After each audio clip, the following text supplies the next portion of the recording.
当时房子车子都是我们在准备的，我没嫌他穷，不顾家人的反对嫁给了他，甚至连婚礼都没办。我比他大12岁，所以我们很多观念都不一样。他特别爱乱花钱，脾气也急，所以很多时候我都选择回避，不和他硬碰硬。他特别窝囊，在家什么都不做，在外面出了事情，他也要我一个女人去承担。他总是动不动就跟我提离婚，我其实是很珍惜这份感情的。我们都老大不小了，婚姻怎么能当儿戏？他不是个男人，吵完架他总是离家出走，而且最近还敢跟我动手。我们已经诉讼离婚了，我真的不想再和他过下去。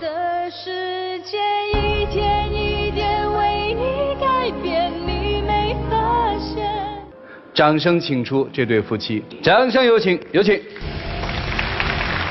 男嘉宾武先生49岁，来自长沙，驾校教练；女嘉宾林女士37岁，来自长沙，个体。来，有请，有请两位，有请。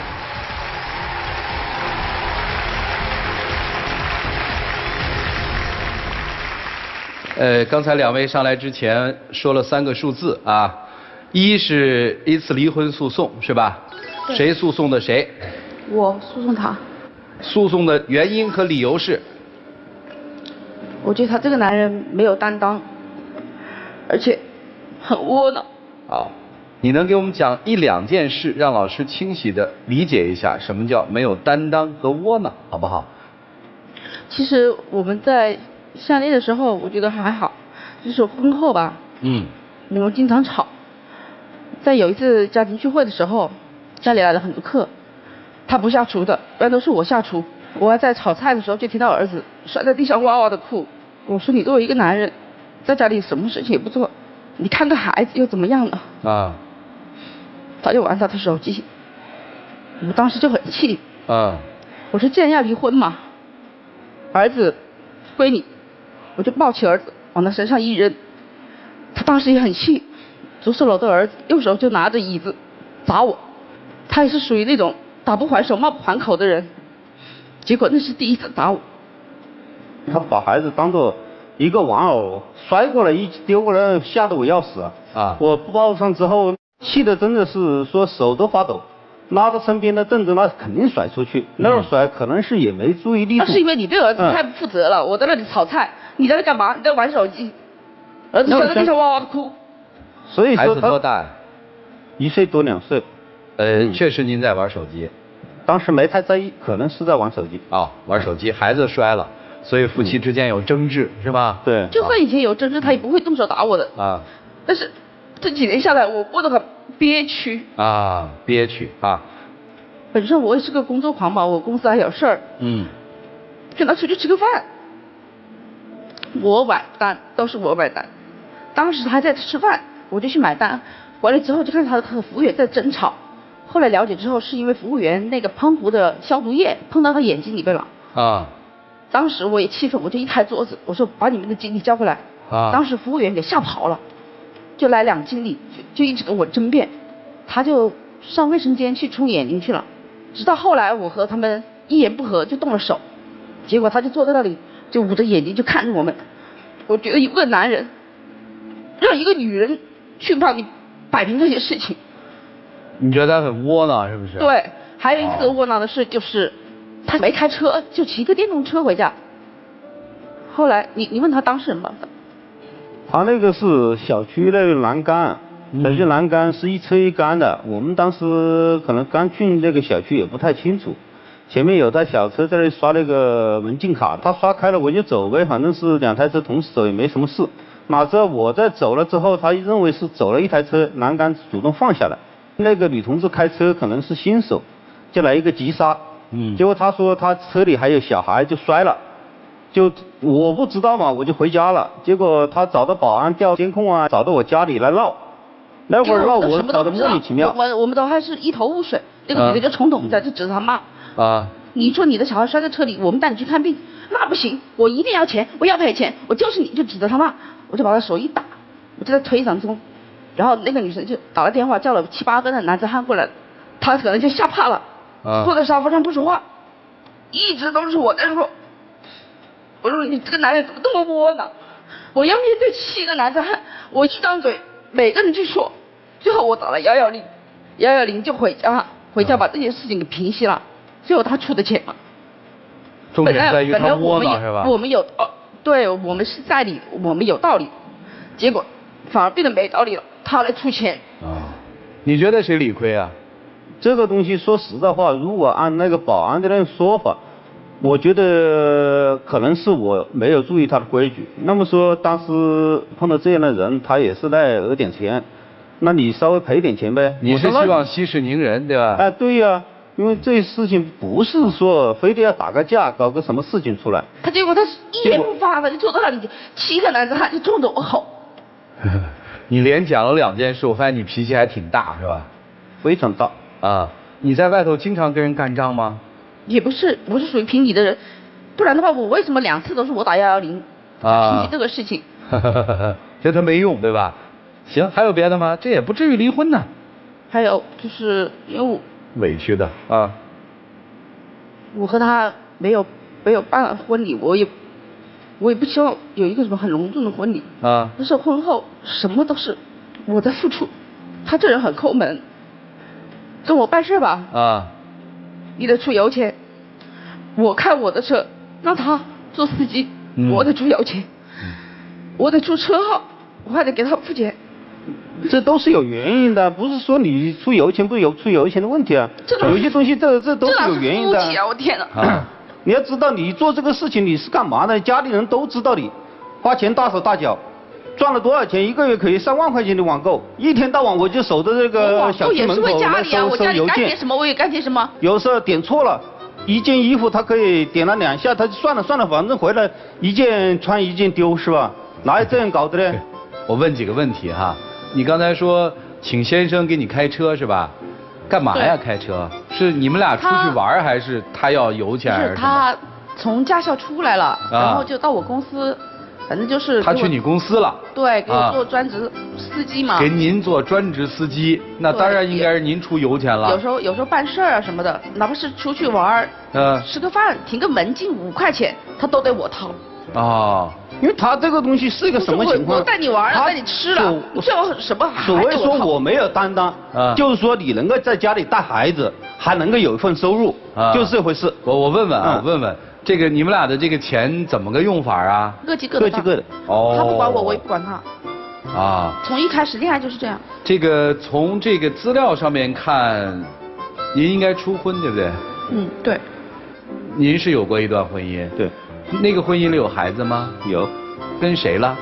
跟我吧。男孩女孩？男孩也是。这个男孩跟他关系好吗？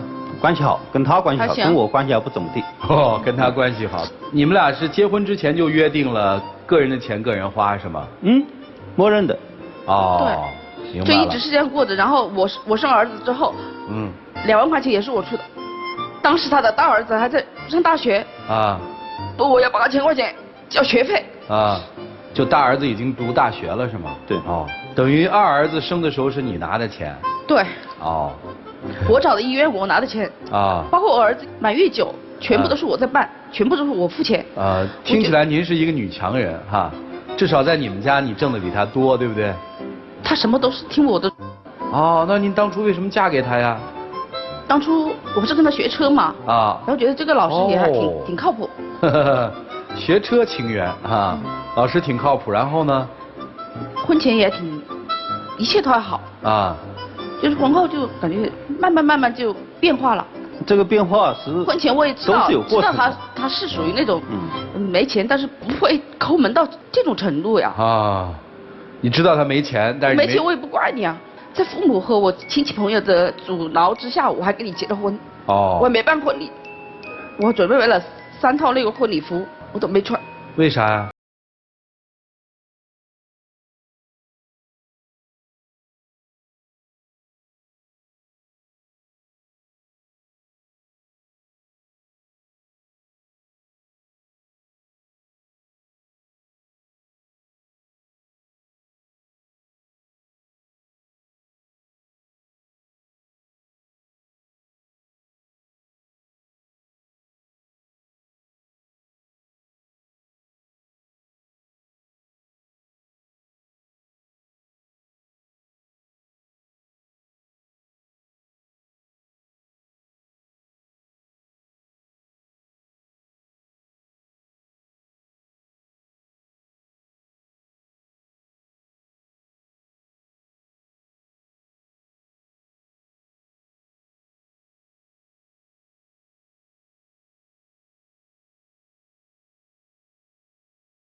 这住到外面去了，等于是。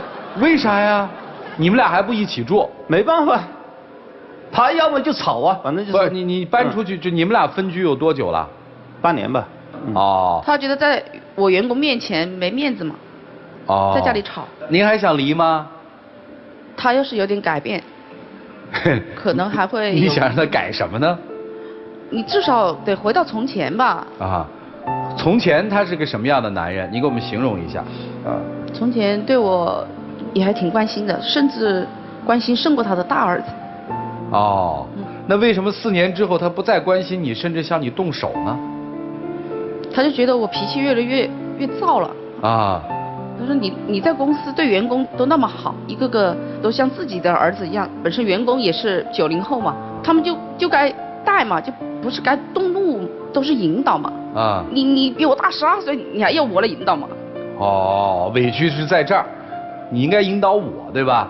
但是你发现这不是个人生导师，也没个肩膀。对啊，啥事他也靠你。哎呀，对什么事累死了也得靠我是吧？啊，你最大的委屈是什么呀？当时你为什么决定娶她呀？说实在话，他的心还是比较好的，我还认同他。啊，认同他就是说，他本身在传媒公司这块养成的这个火爆脾气，但是你别把这个工作状态带到家里来。我作为你的爱人，相对于有些东西你就不能说，我非得要跟你解决什么工作上的事，隔行如隔山，我也没办法了解你那块东西。他为这个事还专门到我公司领导去吵，要我老板不要给我加班啊，不要搞什么，我只能出来干脆跟他来做，跟他做，至少你要给我开工资吧，你不开可以，他员工不开，我做劳工。你这点做不到，你跟我帮下忙，我可以跟你帮忙就帮忙。那我就相对开公司吗？开鬼哟，开工资怎么没开？开鬼，只是比员工少一点嘛。他就无非就是开工资什么呢？就是出去的车费、油费，给个100-200块钱，反正就这一回事。因为有些这个房款我也还，每个月的压力都在我这里，我每个月还几千块钱，所以我随时随地都要想办法找钱。他大手大脚，我也不知道他收入多少。谁呀？你那时候炒股？这回事。现在你就知道要还钱了，谁人炒股啊？要不然做员工，要不然做老公是吧？啊，你想做什么？做老公那肯定是不想给他干了是吧？对，早就不想干了。啊，那就别做员工了，就做回老公不就得了吗？做老公他也不管儿子呀，你总得让一个主外一个主内吧？哦，你能主内吗？那我可以主内啊，我说了，他当着员工面都在这说我家庭妇男，我说没问题啊，我就当家庭妇男可以啊，但是你家庭妇男也要考虑问题嘛，这个收入来源。对，他无非就每个月得给生活费对吧？哎，对啊，他没有啊，明白了。他就是说你做家庭妇男，你做家庭妇男。买回来了嘛？啊？我不都买回来了吗？该买的。不，你每个月给人点钱嘛。给点烟钱呢？不，家庭妇男也得有钱哦。我该买的我都买回来了，我就觉得就给他几千块钱够了。一个月给你几千块钱呀？没办法说。不是，到底给没给嘛？没给呀，我没看到啊，他无非就是领导睡觉的。就是您不能上嘴皮碰下嘴皮子说给个几千块钱，看来没给啊。给了。他的意思，领导睡觉的那什么5块钱的过路费都一路算的，没给他，给员工可以做到，给我没办法。他儿子读书，我也给他儿子了呀。儿子的上幼儿园什么2000多块钱可以，那都算在里头上。还要你每天能在家里带着孩子搞卫生，还能够搞饭吃。明白了，你得做一全职老公，对吧？你工作上又帮不到忙，你只能在家里帮忙。对，他就是这回事，工作没办法帮忙。明白了啊，老师们也听明白了啊，这应该怎么办呢？我们一起进入丘比特问卷。我有一个没太听清楚，就是我还是没听清楚你为什么嫁给他，你为什么娶他，我还是没太听懂。当时嫁给他的时候，就是因为我不是在学车嘛，我在另外一个司机。我问的是你为什么嫁给他？他觉得他人老实。对，人老实。啊，那你为什么娶她呢？因为我本身当时也是单身，我也感觉这个女孩人不错，我反正也是想要一个伴侣，再加上我有一个重女轻男的思想，前期生的是一个男孩呢，想要一个婚姻呢能够生个女孩最好，所以那个想法。那你为什么离婚呢？上一段？那是性格不合。前妻是跟他一样的性格吗？2个性格，2重性格。哪种性格前妻？按他的搞法就是懦弱一点，我前期离婚是离婚，但是还是交朋友，甚至与前岳母娘那块都是交朋友。他还去过跟前妻一起玩，跟岳母娘一起家里去吃，都去玩过，所以他为这个事也是来跟我闹。他说你离个婚了，还跟前面勾勾搭搭，我说不存在，有一个共同的小孩在那里。好吧，这位先生，其实你娶她的动机，给我的感觉就是这个女孩子看起来像能会生女孩的，好像就这么一个。那您既然敢娶一个比自己小12岁的事业有成的这样的一个年轻姑娘的话，那您就得承受她背后所带来的一切，比如说娇气啊、矫情啊、完美主义啊。因为33岁才初婚，那肯定是对婚姻寄予了很多美好的期待的。对。所以您不能说又吃着甘蔗甜，又觉得甘蔗扎嘴，对吧？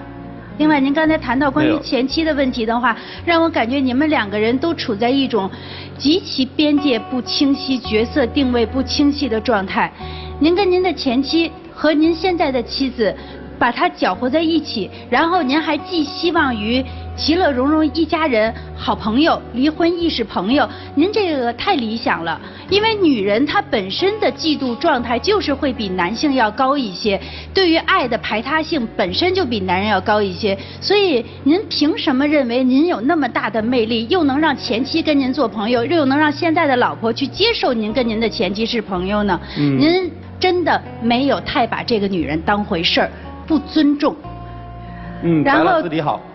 这里面有一些过程，我是咨询过他，我就询问过他，你这个去还是不去？我肯定是要去。我不是在跟您争论，但是作为一个女人，她如果说在面对这样的一个问题的时候说不去，那显得我多小气，那我只能咬着牙说我去。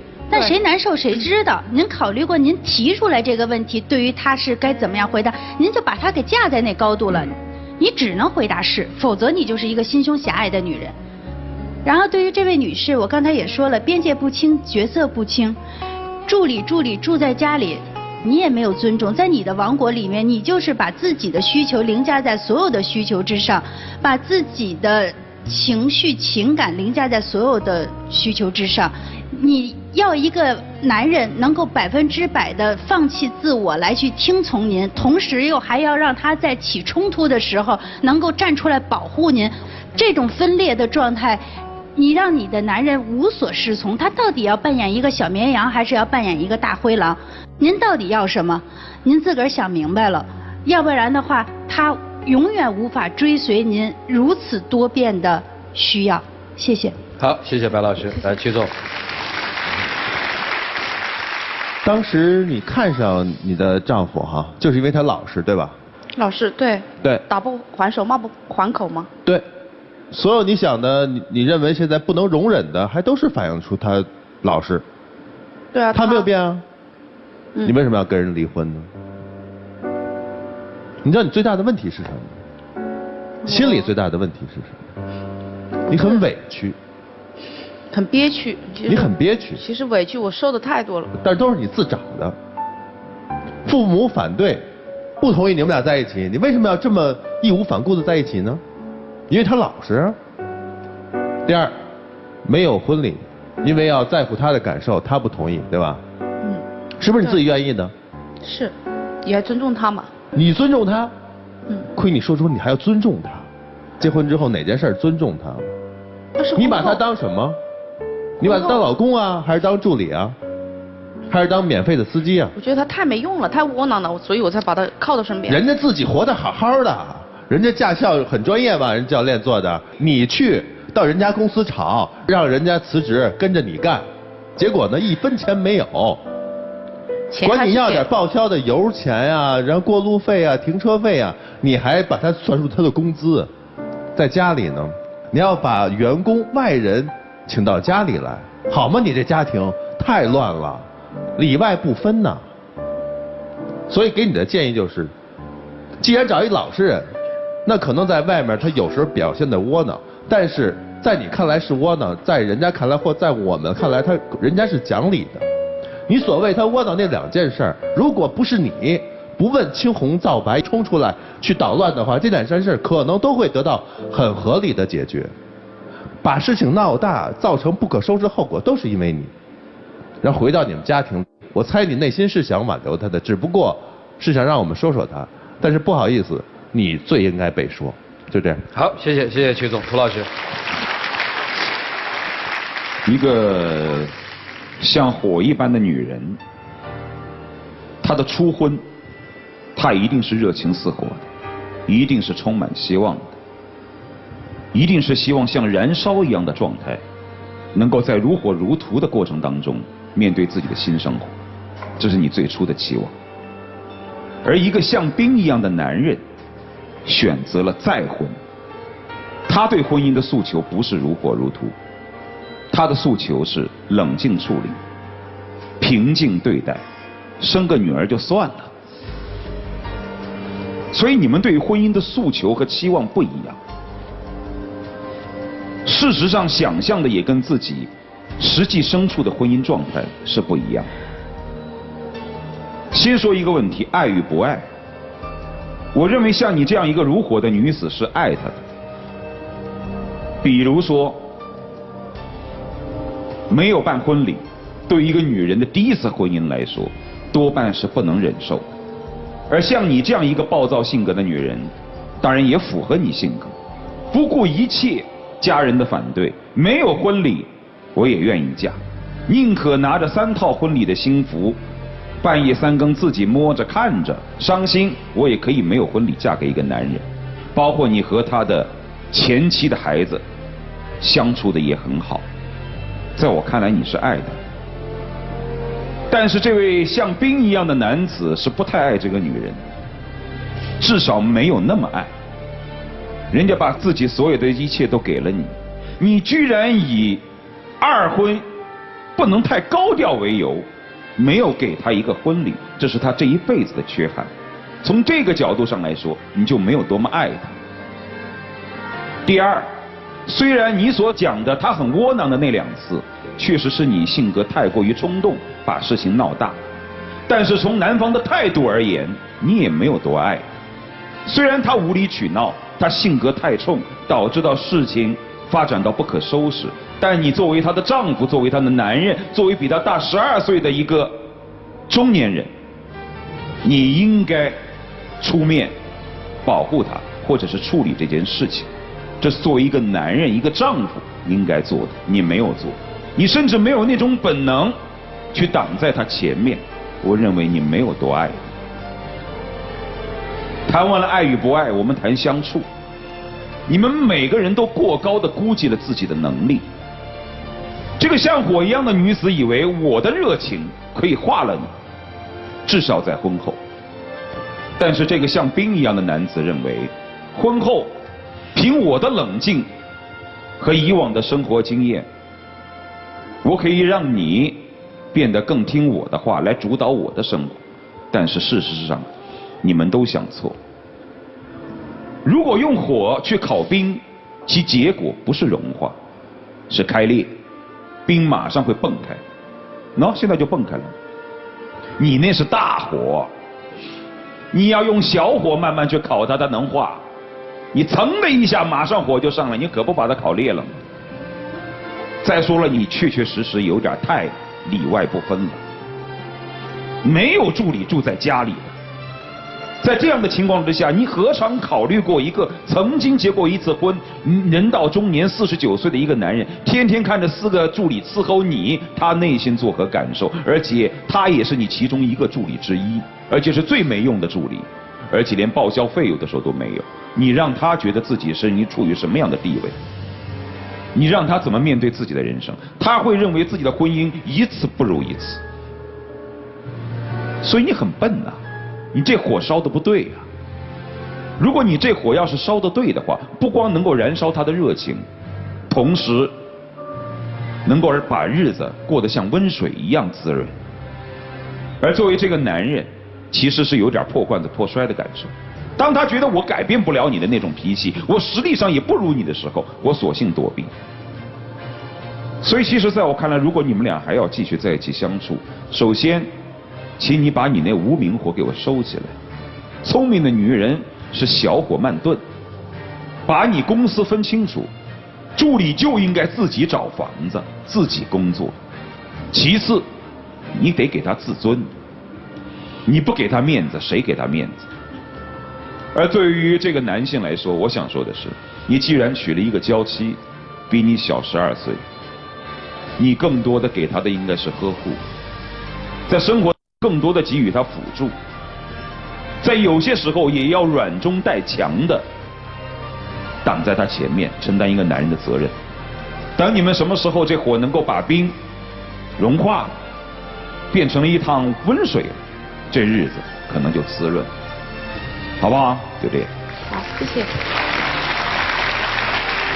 其实我觉得没什么呀，女人在外面挣钱，男人在家里持家，把家持得好好的，挺好。单位你就赶紧给他辞了，该给钱给钱啊！你们俩可以议定一下，对吧？一个月你看给多少钱工钱呀？长沙现在雇一个看孩子的保姆多少钱？5、6千。5、6千啊，这就算5000，打个折啊。做饭的这个小时工的阿姨是多少钱？3千。8千，行吧？3000打个折，7000，你一个月给他7000块钱，这7000块钱是他的工钱。我相信他以后陪你出去，还要过路费不？谢谢，不用了。你看看，哎，人家有这个潜质，看见没有？是不是给钱就开个玩笑嘛？其实没什么嘛，家用夫妻应该透明的嘛。你好歹有一个边界嘛，老师们老说边界边界，听明白了啊？听明白了。以后别老拍桌子，来，一起进入黄金60秒。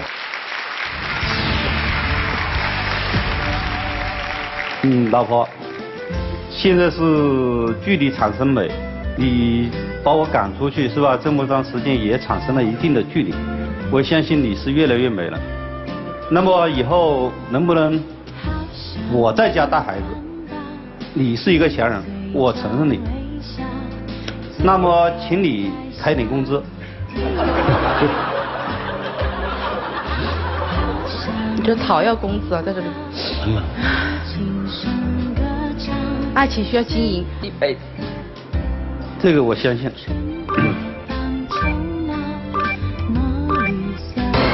好，时间到啊，回吧，给人开工资啊！谢谢两位，请回啊！谢谢各位了，请回，请回，请回，谢谢啊！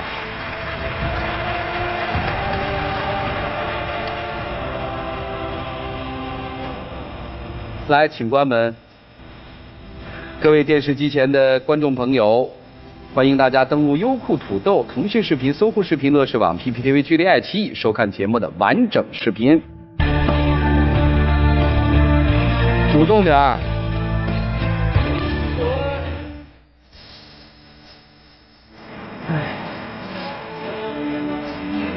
老婆辛苦。这半年后的第一次牵手。啊，第一次牵手啊，啥感觉？有温度吗？回到从前吗？又来感觉了。哎呀，你倒是太，哎呀，来，有请我们的小花筒，有请。来，宝贝儿，来。你很漂亮啊，谢谢。来见证这对夫妻的浪漫时刻吧，各位请见证。我没带过。跪下。总算见证一次。真没想到老夫老妻上还有这一场。哦，抱抱抱抱点。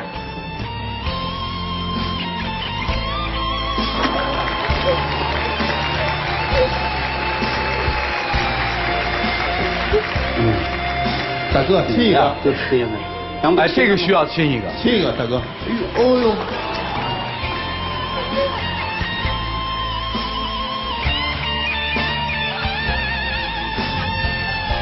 送给您啊。好。希望你们幸福，谢谢啊，请回。谢谢各位。好，谢谢各位，知道了。